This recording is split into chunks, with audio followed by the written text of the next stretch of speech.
24 de julio, Mateo 13:1-9, del libro Hablar con Dios, virtudes humanas. El Evangelio de hoy nos enseña cómo la semilla de la gracia cae en terreno muy diferentes, entre espinos, en el duro camino, en el paso de la gente, en medio de un pedregal y en tierra buena. Dios quiere que seamos esa tierra bien preparada que acoge la semilla y a su tiempo da una crecida cosecha. Las virtudes naturales constituyen en el hombre el terreno bien dispuesto para que con la ayuda de la gracia arraiguen y crezcan la sobrenaturaleza. Muchos que quizás por ignorancia viven alejados de Dios, pero han cultivado esas disposiciones nobles y honradas y están bien dispuestos y preparados para recibir la gracia de la fe, porque el comportamiento humano recto compone como el punto de apoyo el edificio sobrenatural. La vida de la gracia en el cristiano no está superpuesta en la realidad humana, sino que la penetra, la enriquece y la perfecciona. De este modo se explica que la Iglesia exige a los santos el ejercicio heroico no solo de las virtudes teologales, sino también de las morales y humanas, que las personas verdaderamente unidas a Dios por el ejercicio de las virtudes teologales se perfeccionan también desde el punto de vista humano y se afina en el trato. Son leales, afables, corteses, generosos, sinceros, precisamente porque tienen colocado en Dios todos los afectos de su alma. El orden sobrenatural no prescinde del orden natural, ni mucho menos lo destruye.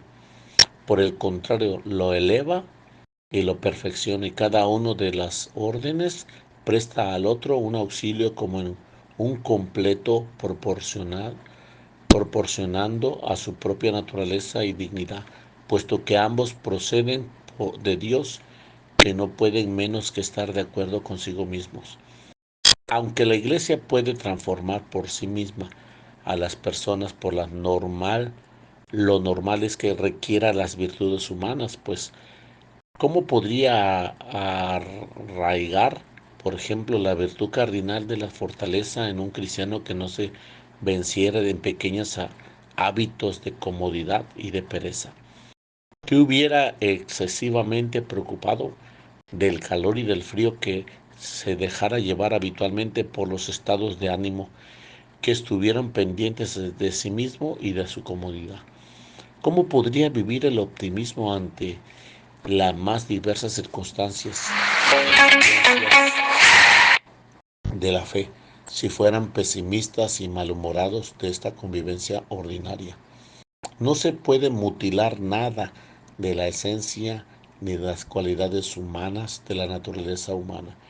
Despersonalizarse en aquello que de bueno tiene el hombre, que es que de bueno tiene el hombre, es lo más ruidoso que puede hacer un cristiano, desarrollar su naturaleza, tu actividad humana y desarrollarla hasta el infinito. Todo lo que empequeñece, todo lo que contrae y estrecha, lo que nos ata por el miedo, no es, eso no es cristianismo.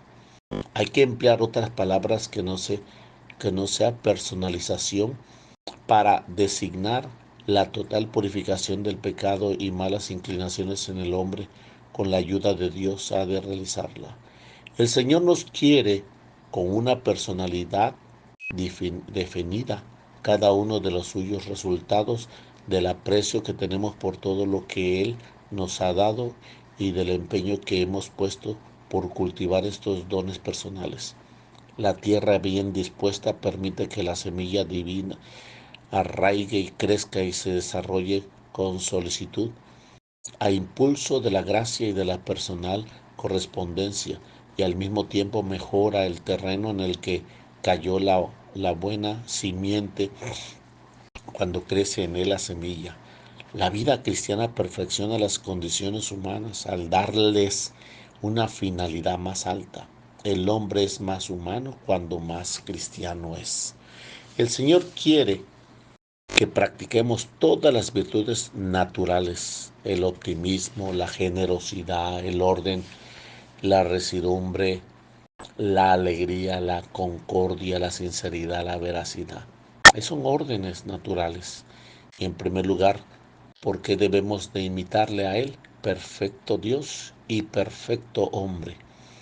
En Él tiene la plenitud todas las virtudes propias de la persona y siendo Dios se manifestó profundamente humano, vestía el uso de la época tomando los manjares corrientes y se comportaba según las costumbres del lugar, raza y época que pertenecía. Imponía las manos y ordenaba, se enfadaba, sonreía, lloraba, discutía, se cansaba, sentía sueño y fatiga, hambre y sed, angustia y alegría.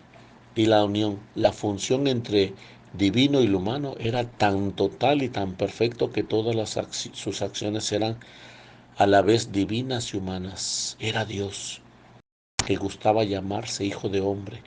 Cristo mismo exigió a todos la perfección humana encerrada en la ley natural. Formó a su discípulo no solo en las virtudes sobrenaturales, sino en el comportamiento social, en la sinceridad y en la nobleza de esas virtudes naturales. Les instó que fueran hombres de juicio y ponderados.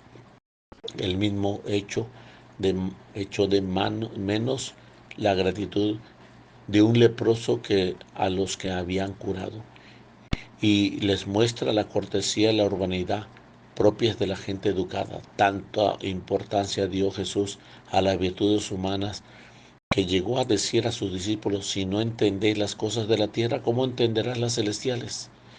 Si en lo humano procuramos ser sencillos, leales, trabajadores, comprometidos, equilibrados, estaremos imitando a Cristo, que es también el modelo en nuestro comportamiento, que nos dispondremos a ser buenas tierras donde las virtudes sobrenaturales echan con facilidad sus raíces. Por eso debemos contemplar muchas veces al Maestro y al ver en Él la plenitud de todo lo humano, noble y recto.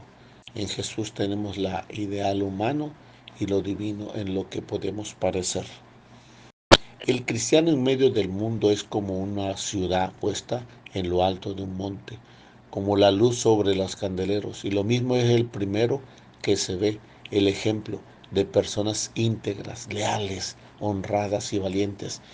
Se manifiesta hermoso su presencia, es lo que arrastra. Por eso las virtudes propias de la persona se convierten en instrumento para la gracia, para acercar a otros a Dios.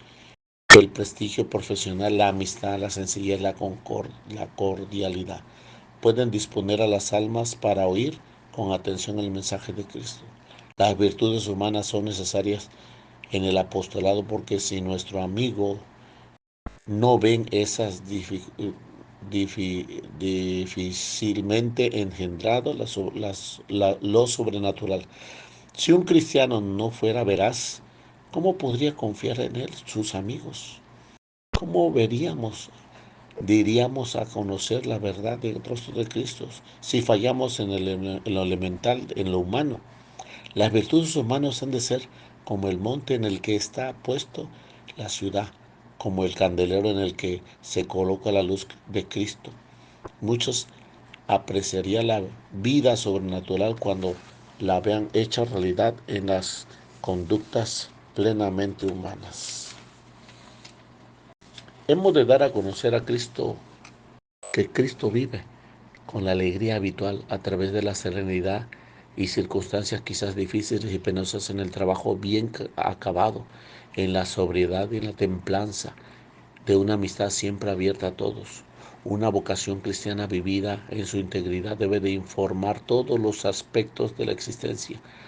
Todos aquellos que de alguna manera nos tratan no nos conocen antes de percibir la mayoría de las veces solo por el comportamiento, la alegría de la gracia que late en el corazón.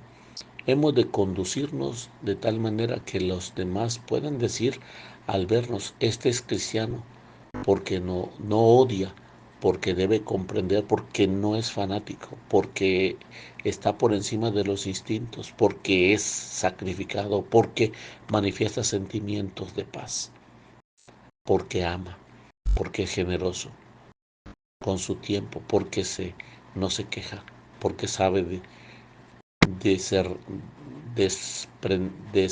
prescindir de de lo superfluo. Esa es la buena tierra, la buena semilla. Bendiciones del libro Hablar con Dios.